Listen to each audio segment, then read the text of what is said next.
emerged in America, communism. With the onset of the Cold War, the federal government began to see the Red Terror in everything, from politics to Hollywood movies.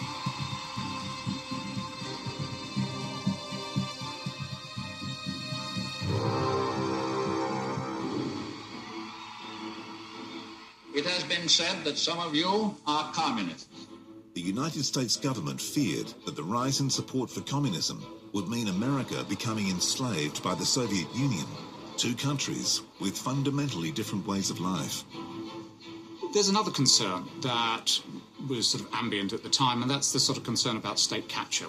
Were there people in positions of power within the United States who might hand over or weaken the United States in such a way that the Soviet Union could take serious advantage of that? In response to the perceived threat, the House of Un-American Activities Committee set to work putting all perceived Reds on trial.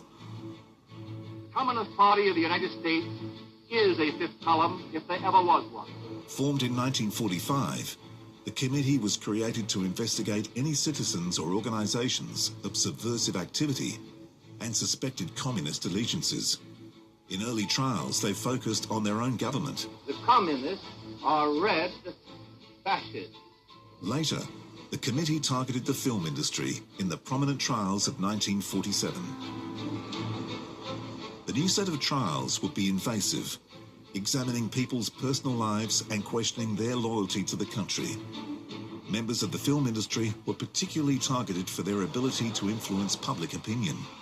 California, throughout the 1930s, has been a kind of a site of social and political unrest. People were concerned about the film industry. Would they be able to persuade ordinary Americans, for example, that capitalism was bad and that socialism was good? And so those were genuine concerns. While many were subpoenaed, it was the Hollywood 10, a group made up of actors, writers and directors that became infamous for refusing to cooperate, stating their right of free speech. Don't believe you have the right to ask a question of anybody. It's very apparent that you're following the same line of these other witnesses. I am following no line. Which is definitely the communist line. I am using my own head, which I shall continue You're to do. excused. And if you want to make a speech, go out here under one of the big trees and Thank you. silent off. Their patriotism cost them. They all faced prison time and fines of up to $1,000. They were also put on the blacklist.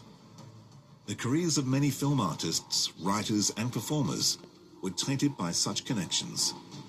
The film industry is also an industry in which contracts are short. You're very vulnerable to things like rumour, gossip, to information that you can't control about yourself and your loyalties. And so if you were behind the curve in moving from wartime sympathy with the Soviet Union to a Cold War hostility, then it was very easy to get associated with the wrong sort of political opinion and to have your career killed as a result. It wasn't until 1960 that the blacklist began truly losing its power.